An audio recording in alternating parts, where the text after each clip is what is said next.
We are coming to the future aspect of the cosmic possibilities that is also becoming a part of the dream consciousness of Savitri's yoga, the Swapna yoga, the dream yoga. She is seeing the entire past right from the beginning of its creation and the whole process of evolution of matter, life, mind. And in the dream, she is also seeing the possibility of something beyond mind. All right, she has come up to mind. Is there also something beyond mind? So that way, this is in fact one of the most beautiful sections in Savitri, describing in great detail the entire sequence of evolution, starting from the creation to the future possibilities which can open out in the process of evolution. We can say that these 90 and odd sentences summarize the last, I will say a dozen of chapters of the Life Divine. I will not say exactly last six or so, but it begins from part two of the Life Divine, where he begins with the indeterminate and also explains whether even the unknowable is it indeterminate. That is the first chapter in the second part of the Life Divine. So from that point onward, the entire course which is there in the dream consciousness is representing that whole prose text of the Life Divine in that sense. To some extent, you already have with you Nara's arrival at Madra. There are 5 chapters in it about evolution, and they can also be gainfully looked into while we are going through this particular section. Now, Savitri has come to the point where she is seeing things beyond mind, the supra-rational, spiritual aspects which can open out in the process of evolution and where it is going to lead. So therefore we have got this sentence 68. Above us dwells a superconscient God, hidden in the mystery of his own light. So he has concealed himself behind the entire process. And that is the mystery of his concealment, that he has kept himself hidden from view. Above is the superconscient God. Around us is a vast of ignorance, lit by the uncertain ray of human mind. Well, that qualifies the nature of human mind, that it is an uncertain ray. And it is that uncertain ray which is giving some kind of a light in the vastness of ignorance in which we presently are. Then below us lives the inconscient, dark and mute. So he is now seeing from above. You have got the superconscious. In the middle region, you have got ignorance. Down below is inconscience. So that is the sequence in which Savitri is seeing the entire dream, in fact. In fact, she started with the inconscient, dark and mute, the indeterminate. That is how she started with. And she has come to the point of vast ignorance lit by human mind. Now, beyond human mind is the superconscious God who is going to give his light to the process of evolution. So that is the kind of a summary of what has happened so far. And therefore, because we are seeing only ignorance at the moment, we are, in fact, I will put it this way. To start with, there was the absolute void, shunya, and in it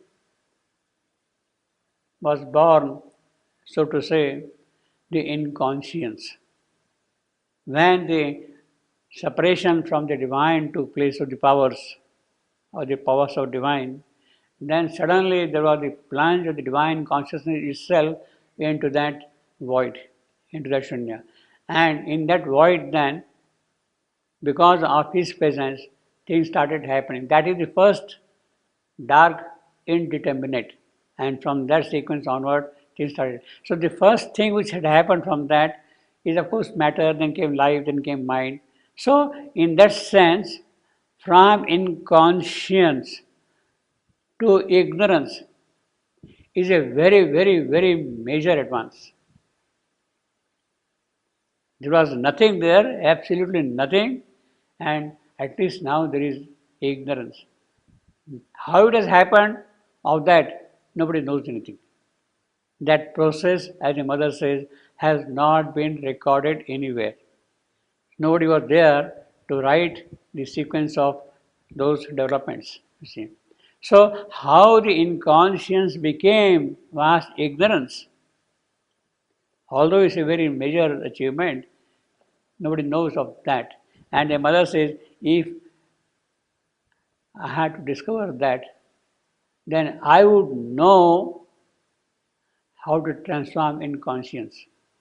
Because that thing is not given anywhere. How from inconscience ignorance came, those steps are not recorded anywhere. It is difficult for me to go back and see how to work upon inconscience. See. That is the problem. And therefore she says that I have to first discover that, how it has happened. She has to kind of, in another way, recover that history, that development.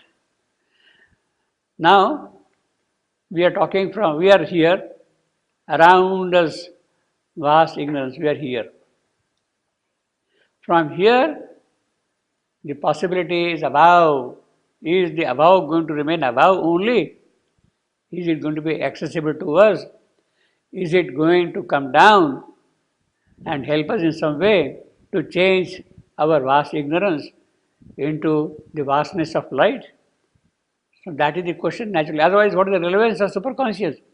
Okay, you are there, so what? Are you going to help me? That is more important for me.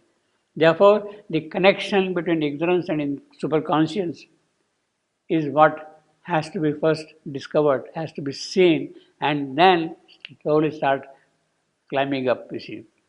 So, the dream sequence through which Savitri is going, the stream of consciousness through which Savitri is flowing, is moving, has now come to the point of ignorance where it is looking for superconscious and also wondering whether that superconscious can be brought down here, can help us to grow beyond ignorance.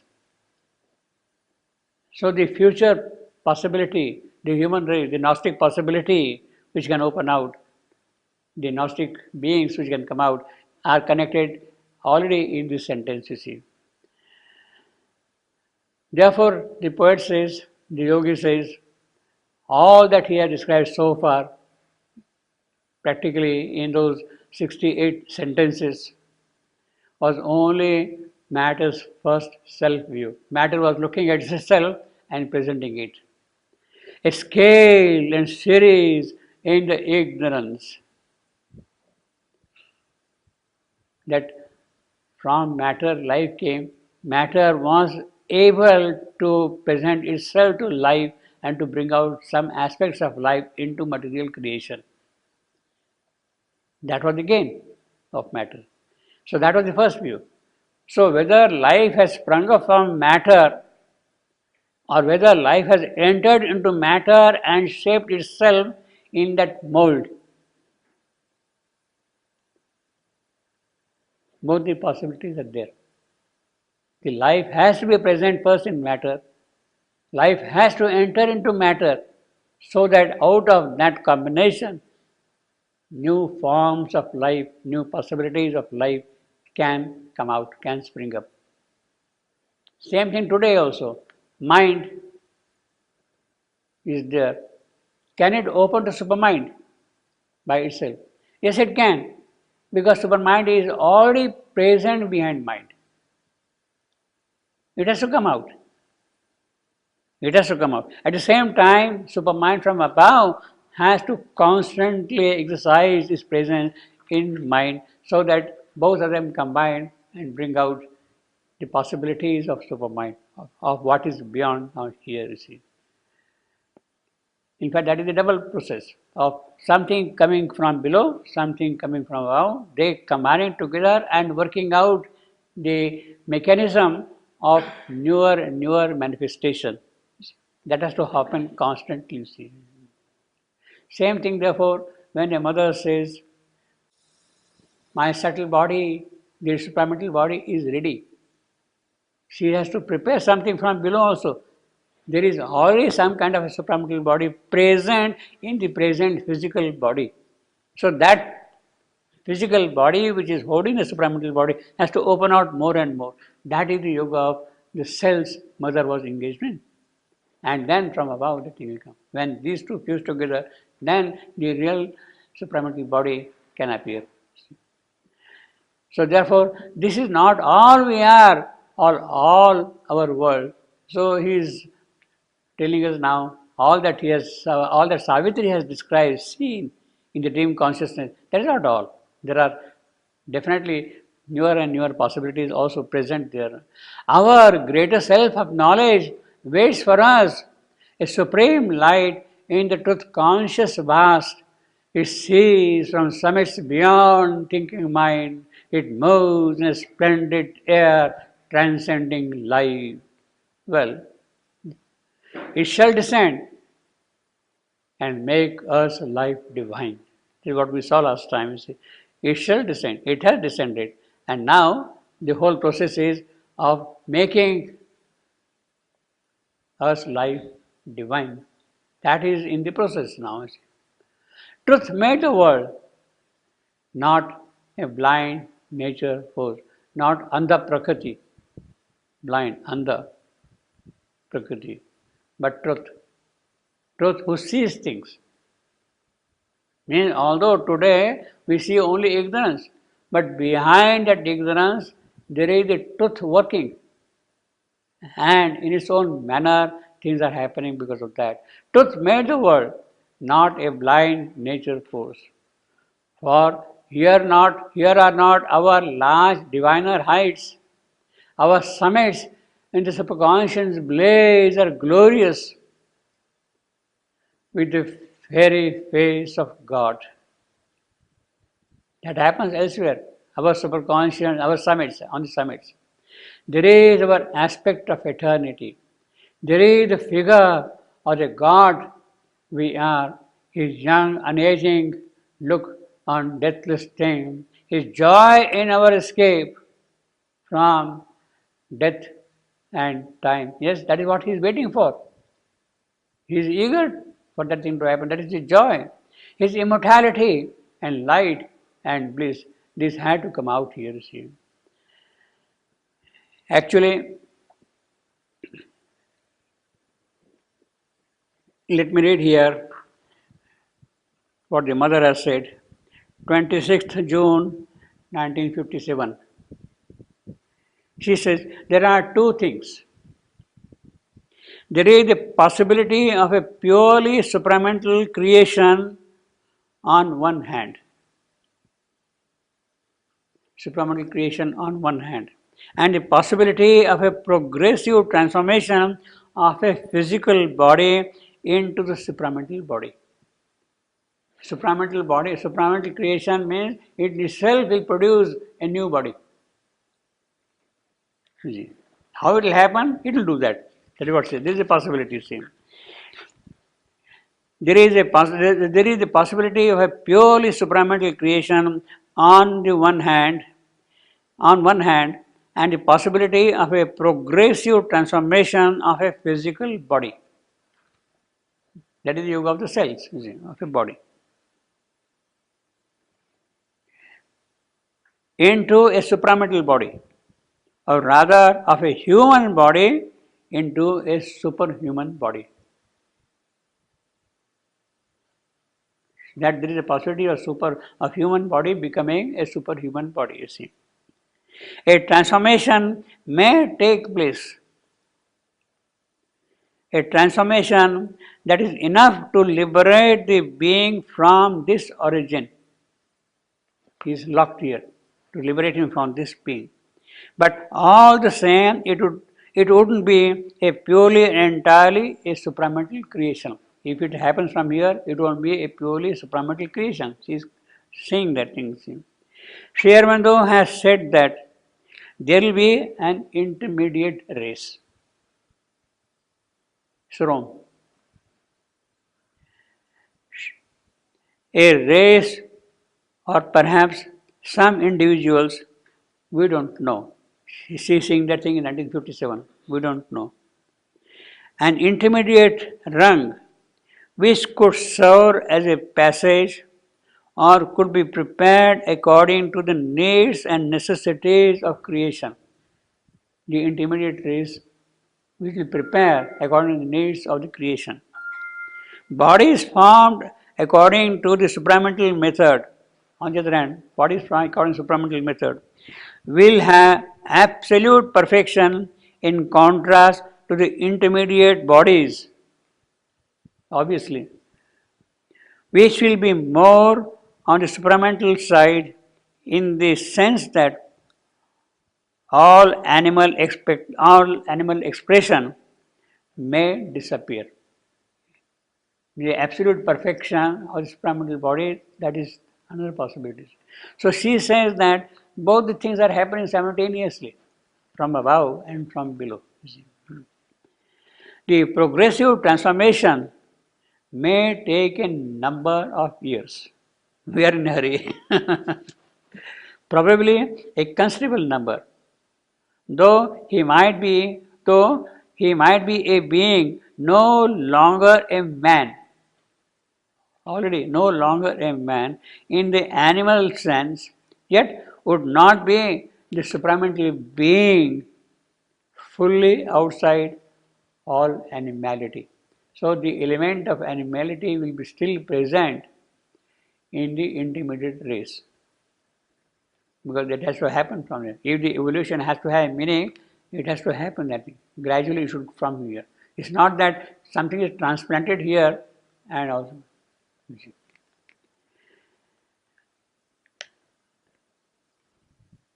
His immortality and light, our larger being sits behind cryptic walls. We are not aware of the whole occult wall is there behind which he is sitting there. We are not open ourselves. Our senses, our faculties are not open to that at all. There are great natures hidden in our unseen parts that wait their hour to step into life's front. We feel an aid from deep indwelling gods. One speaks within, light comes to us from above. So now this is the double thing. This is the double thing. From within. It has to be from above, from below here. And something coming from above. That's what the mother was saying just now. One speaks within, light comes to us from above.